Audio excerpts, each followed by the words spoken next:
Dan perkataan Samuel sampai ke seluruh Israel. Orang Israel maju berperang melawan orang Filistin dan berkemah dekat Eben Heser, sedang orang Filistin berkemah di Afek. Orang Filistin mengatur barisannya berhadapan dengan orang Israel. Ketika pertempuran menghebat, terpukullah kalah orang Israel oleh orang Filistin, yang menewaskan kira-kira 4.000 orang di medan pertempuran itu. Ketika tentara itu kembali ke perkemahan, berkatalah para tua-tua Israel, "Mengapa Tuhan membuat kita terpukul kalah oleh orang Filistin pada hari ini? Marilah kita mengambil dari Silo tabut perjanjian Tuhan, supaya ia datang ke tengah-tengah kita dan melepaskan kita dari tangan musuh kita." Kemudian bangsa itu menyuruh orang ke Silo, lalu mereka mengangkat dari sana tabut perjanjian Tuhan semesta alam, yang bersemayam di atas para kerub. Kedua anak Eli, Hofni dan Pinehas, ada di sana dekat tabut perjanjian Allah itu. Segera sesudah tabut perjanjian Tuhan sampai ke perkemahan, bersoraklah seluruh orang Israel dengan nyaring, sehingga bumi bergetar. Dan orang Filistin yang mendengar bunyi sorak itu berkata, "Apakah bunyi sorak yang nyaring di perkemahan orang Ibrani itu?" Ketika diketahui mereka bahwa tabut Tuhan telah sampai ke perkemahan itu, ketakutanlah orang Filistin, sebab kata mereka, "Allah mereka telah datang ke perkemahan itu." Dan mereka berkata, "Celakalah kita, sebab seperti itu belum pernah terjadi dahulu. Celakalah kita, siapakah yang menolong kita dari tangan Allah yang maha dahsyat ini? Inilah juga Allah yang telah menghajar orang Mesir dengan berbagai-bagai tulah di padang gurun." Kuatkanlah hatimu dan berlakulah seperti laki-laki, hai orang Filistin, supaya kamu jangan menjadi budak orang Ibrani itu, seperti mereka dahulu menjadi budakmu. Berlakulah seperti laki-laki dan berperanglah. Lalu berperanglah orang Filistin, sehingga orang Israel terpukul kalah. Mereka melarikan diri masing-masing ke kemahnya. Amatlah besar kekalahan itu. Dari pihak Israel, gugur 30.000 orang pasukan berjalan kaki. Lagi pula tabut Allah dirampas, dan kedua anak Eli, Hofni dan Pinehas, tewas. Seorang dari suku Benyamin lari dari barisan pertempuran, dan pada hari itu juga ia sampai ke Silo dengan pakaian terkoyak-koyak dan dengan tanah di kepalanya. Ketika ia sampai, Eli sedang duduk di kursi di tepi jalan menunggu-nunggu, sebab hatinya berdebar-debar karena tabut Allah itu. Ketika orang itu masuk ke kota dan menceritakan kabar itu, berteriaklah seluruh kota itu. Ketika Eli mendengar bunyi teriakan itu, bertanyalah ia, "Keributan apakah itu?" Lalu bersegeralah orang itu mendapatkan Eli dan memberitahukannya kepadanya. Eli sudah 98 tahun umurnya, dan matanya sudah bular, sehingga ia tidak dapat melihat lagi. Kata orang itu kepada Eli, "Aku datang dari medan pertempuran. Baru hari ini aku melarikan diri dari medan pertempuran." Kata Eli, "Bagaimana keadaannya, anakku?" Jawab pembawa kabar itu, "Orang Israel melarikan diri dari hadapan orang Filistin. Kekalahan yang besar telah diderita oleh rakyat. Lagi pula kedua anakmu, Hofni dan Pinias, telah tewas. Dan tabut Allah sudah dirampas. Ketika disebutnya tabut Allah itu, jatuhlah Eli, terlentang dari kursi di sebelah pintu gerbang. Batang lehernya patah dan ia mati, sebab telah tua dan gemuk orangnya. 40 tahun lamanya ia memerintah sebagai hakim atas orang Israel. Adapun menantunya perempuan, istri Pinehas, sudah hamil tua. Ketika didengarnya kabar itu, bahwa tabut Allah telah dirampas, dan mertuanya laki-laki serta suaminya telah mati, duduklah ia berlutut, lalu bersalin, sebab ia kedatangan sakit beranak.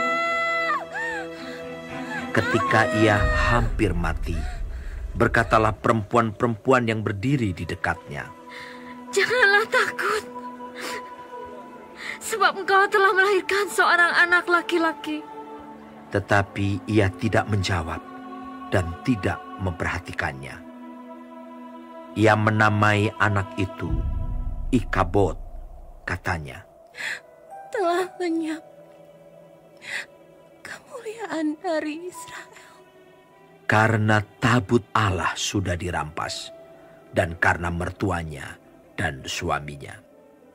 Katanya, "Telah lenyap kemuliaan dari Israel, sebab tabut Allah telah dirampas."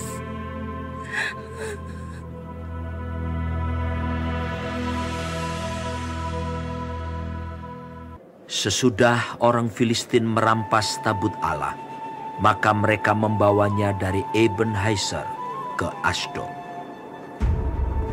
Orang Filistin mengambil tabut Allah itu, dibawanya masuk ke kuil Dagon dan diletakkannya di sisi Dagon. Ketika orang-orang Asdod bangun pagi-pagi pada keesokan harinya, tampaklah Dagon terjatuh dengan mukanya ke tanah di hadapan tabut Tuhan.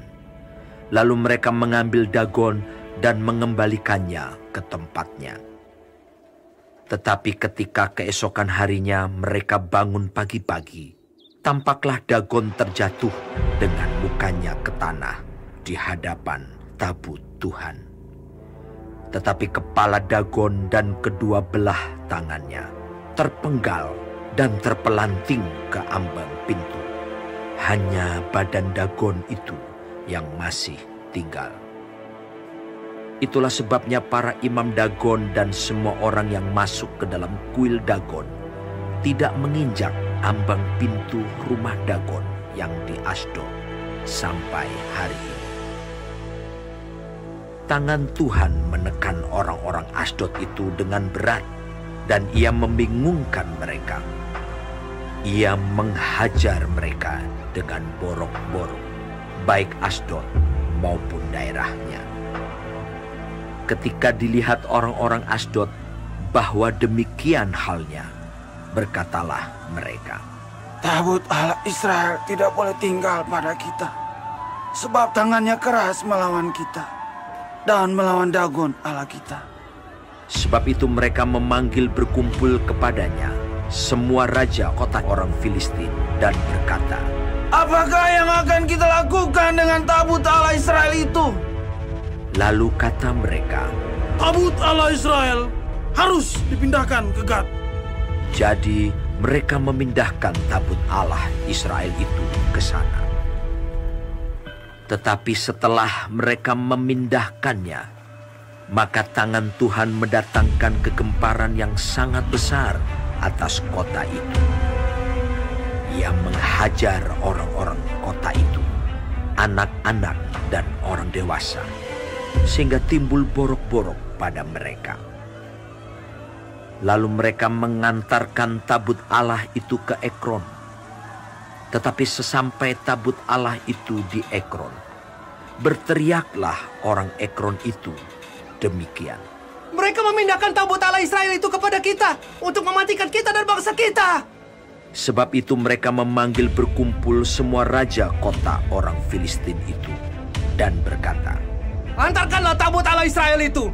Biarlah itu kembali ke tempatnya, supaya jangan dimatikannya kita dan bangsa kita. Sebab di seluruh kota itu ada kegemparan maut.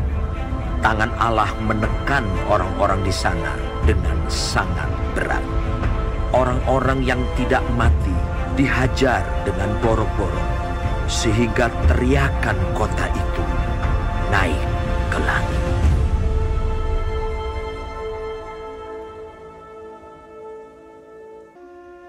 Setelah 7 bulan lamanya, tabut Tuhan itu ada di daerah orang Filistin. Maka orang Filistin itu memanggil para imam dan para petenung, lalu berkata kepada mereka, "Apakah yang harus kami lakukan dengan tabut Tuhan itu? Beritahukanlah kepada kami, bagaimana kami harus mengantarkannya kembali ke tempatnya." Lalu kata mereka, "Apabila kamu mengantarkan tabut Allah Israel itu, maka janganlah kamu mengantarkannya dengan tangan hampa, melainkan haruslah kamu membayar tebusan salah kepadanya. Maka kamu akan menjadi sembuh, dan kamu akan mengetahui mengapa tangannya tidak undur daripadamu." Sesudah itu bertanyalah mereka, "Apakah tebusan salah yang harus kami bayar kepadanya?" Jawab mereka, "Menurut jumlah raja-raja kota orang Filistin, 5 borok emas dan 5 tikus emas. Sebab itulah yang sama menimpa kamu sekalian dan raja-raja kotamu. Jadi, buatlah gambar borok-borokmu dan gambar tikus yang merusak tanahmu, dan sampaikanlah hormatmu kepada Allah Israel. Mungkin ia akan mengangkat daripadamu, daripada Allahmu dan daripada tanahmu, tangannya yang menekan dengan berat. Mengapa kamu berkeras hati, sama seperti orang Mesir dan Firaun berkeras hati? Bukankah mereka membiarkan bangsa itu pergi ketika ia mempermain-mainkan mereka? Oleh sebab itu, ambillah dan siapkanlah sebuah kereta baru dengan 2 ekor lembu yang menyusui, yang belum pernah kena kuk. Pasanglah kedua lembu itu pada kereta, tetapi bawalah anak-anaknya kembali ke rumah, supaya jangan mengikutinya lagi. Kemudian, ambillah tabut Tuhan, muatkanlah itu ke atas kereta, dan letakkanlah benda-benda emas yang harus kamu bayar kepadanya sebagai tebusan salah ke dalam suatu peti di sisinya. Dan biarkanlah tabut itu pergi. Perhatikanlah, apabila tabut itu mengambil jalan ke daerahnya, ke Bet-Semes, dan jika tidak, maka kita mengetahui bahwa bukanlah tangannya yang telah menimpa kita. Kebetulan saja hal itu terjadi kepada kita." Demikianlah diperbuat orang-orang itu. Mereka mengambil 2 ekor lembu yang menyusui, dipasangnya pada kereta, tetapi anak-anaknya ditahan di rumah. Mereka meletakkan tabut Tuhan ke atas kereta, juga peti berisi tikus-tikus emas, dan gambar benjol-benjol mereka. Lembu-lembu itu langsung mengikuti jalan yang ke Bet-Semes, melalui satu jalan raya, sambil menguak dengan tidak menyimpang ke kanan atau ke kiri, sedang raja-raja kota orang Filistin itu berjalan di belakangnya sampai ke daerah Bet-Semes. Orang-orang Bet-Semes sedang menuai gandum di lembah. Ketika mereka mengangkat muka, maka tampaklah kepada mereka tabut itu. Lalu bersukacitalah mereka melihatnya. Kereta itu sampai ke ladang Yosua, orang Bet-Semes itu, dan berhenti di sana. Di sana ada batu besar. Mereka membelah kayu kereta itu, dan mereka mempersembahkan lembu-lembu sebagai korban bakaran kepada Tuhan. Orang-orang suku Lewi menurunkan tabut Tuhan dengan peti yang ada di sebelahnya, yang di dalamnya ada benda-benda emas itu, lalu menaruhnya di atas batu besar itu. Dan pada hari itu orang-orang Bet-Semes mempersembahkan korban bakaran dan korban sembelihan kepada Tuhan. Ketika kelima raja kota orang Filistin melihat hal itu, pulanglah mereka ke Ekron pada hari itu juga. Inilah benjol-benjol emas yang dibayar orang Filistin kepada Tuhan sebagai tebusan salah.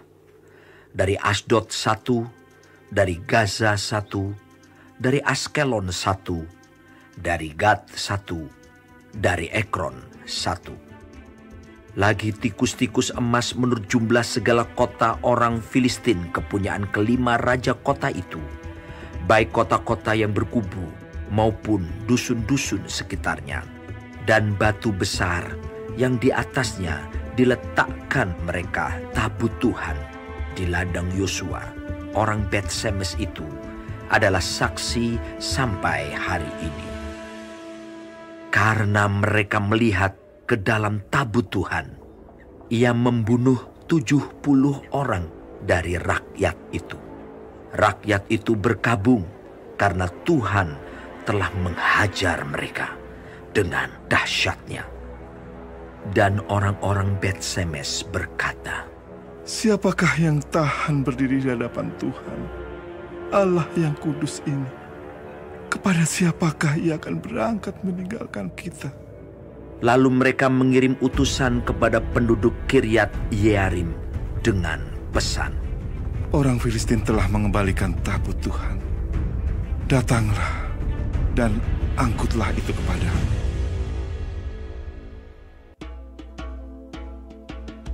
Lalu orang-orang Kiryat Yearim datang. Mereka mengangkut tabut Tuhan itu dan membawanya ke dalam rumah Abinadab yang di atas bukit. Dan Eleazar anaknya, mereka kuduskan untuk menjaga tabut Tuhan itu. Sejak saat tabut itu tinggal di Kiryat Yearim, berlalulah waktu yang cukup lama, yakni 20 tahun, dan seluruh kaum Israel mengeluh kepada Tuhan. Lalu berkatalah Samuel kepada seluruh kaum Israel demikian, "Jika kamu berbalik kepada Tuhan dengan segenap hati, maka jauhkanlah para allah asing dan para Asitoret dari tengah-tengahmu. Dan tunjukkan hatimu kepada Tuhan, dan beribadahlah hanya kepadanya. Maka ia akan melepaskan kamu dari tangan orang Filistin."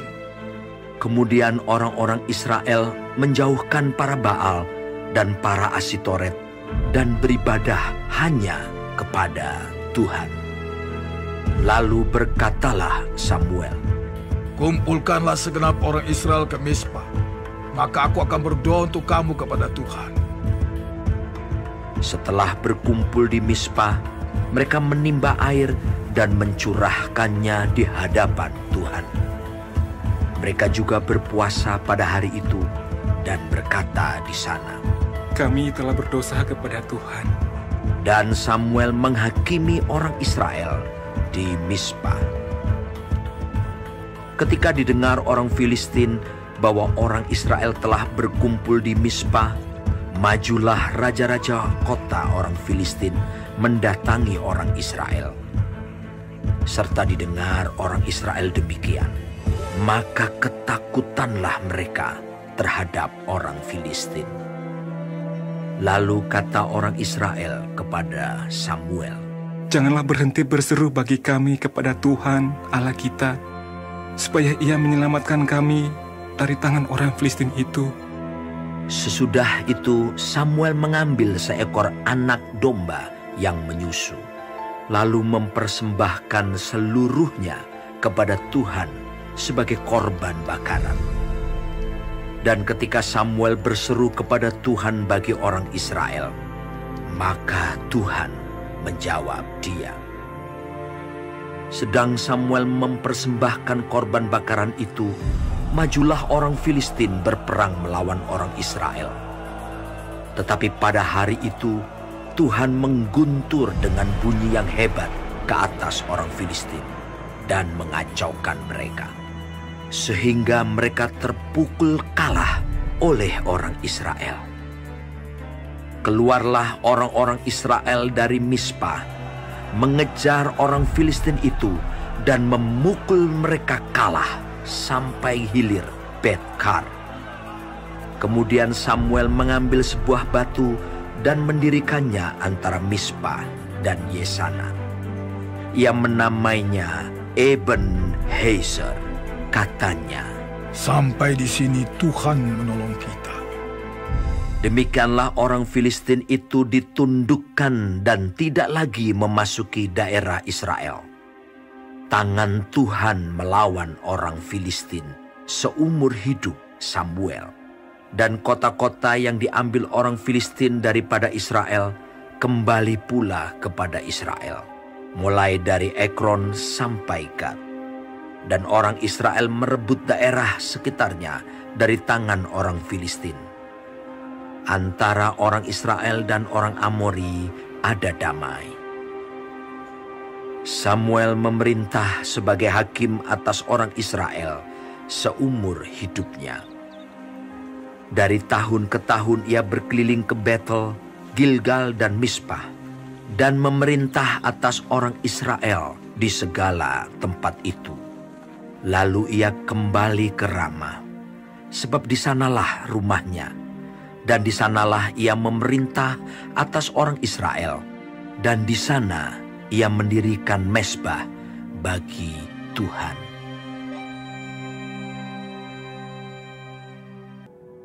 Setelah Samuel menjadi tua, diangkatnyalah anak-anaknya laki-laki menjadi hakim atas orang Israel.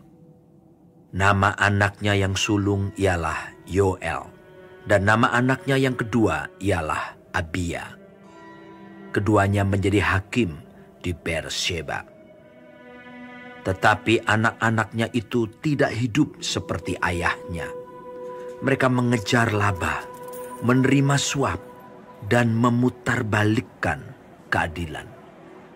Sebab itu berkumpullah semua tua-tua Israel. Mereka datang kepada Samuel di Rama dan berkata kepadanya, "Engkau sudah tua, dan anak-anakmu tidak hidup seperti engkau. Maka angkatlah sekarang seorang raja atas kami untuk memerintah kami, seperti pada segala bangsa-bangsa lain." Waktu mereka berkata, "Berikanlah kepada kami seorang raja untuk memerintah kami." Perkataan itu mengesalkan Samuel. Maka berdoalah Samuel kepada Tuhan. Tuhan berfirman kepada Samuel, "Dengarkanlah perkataan bangsa itu dalam segala hal yang dikatakan mereka kepadamu. Sebab bukan engkau yang mereka tolak, tetapi akulah yang mereka tolak, supaya jangan aku menjadi raja atas mereka. Tepat seperti yang dilakukan mereka kepadaku, sejak hari aku menuntun mereka keluar dari Mesir, sampai hari ini, yakni meninggalkan daku dan beribadah kepada Allah lain. Demikianlah juga dilakukan mereka kepadamu. Oleh sebab itu dengarkanlah permintaan mereka. Hanya peringatkanlah mereka dengan sungguh-sungguh, dan beritahukanlah kepada mereka apa yang menjadi hak raja yang akan memerintah mereka." Dan Samuel menyampaikan segala firman Tuhan kepada bangsa itu, yang meminta seorang raja kepadanya. Katanya, Inilah yang menjadi hak raja yang akan memerintah kamu itu. Anak-anakmu laki-laki akan diambilnya dan dipekerjakannya pada keretanya dan pada kudanya. Dan mereka akan berlari di depan keretanya. Ia akan menjadikan mereka kepala pasukan 1000 dan kepala pasukan 50. Mereka akan membajak ladangnya dan mengerjakan penuaian baginya. Senjata-senjatanya dan perkakas keretanya akan dibuat mereka. Anak-anakmu perempuan akan diambilnya sebagai juru campur rempah-rempah, juru masak dan juru makanan. Dari gandummu, dari hasil kebun anggurmu, akan diambilnya 1/10 dan akan diberikannya kepada pegawai-pegawai istananya dan kepada pegawai-pegawainya yang lain. Budak-budakmu laki-laki dan budak-budakmu perempuan, ternakmu yang terbaik, dan keledai-keledaimu akan diambilnya dan dipakainya untuk pekerjaannya. Dari kambing dombamu akan diambilnya 1/10, dan kamu sendiri akan menjadi budaknya. Pada waktu itu kamu akan berteriak karena rajamu yang kamu pilih itu. Tetapi Tuhan tidak akan menjawab kamu pada waktu itu. Tetapi bangsa itu menolak mendengarkan perkataan Samuel. Dan mereka berkata, "Tidak, harus ada raja atas kami. Maka kami pun akan sama seperti segala bangsa-bangsa lain. Raja kami akan menghakimi kami dan memimpin kami dalam perang." Samuel mendengar segala perkataan bangsa itu dan menyampaikannya kepada Tuhan. Tuhan berfirman kepada Samuel, "Dengarkanlah permintaan mereka, dan angkatlah seorang raja bagi mereka." Kemudian berkatalah Samuel kepada orang-orang Israel itu, "Pergilah masing-masing ke kotanya." Yesus, Raja yang berbeda, bukan hanya berjanji, tapi rela mati. Yesus, Raja yang berbeda, aku makin jatuh cinta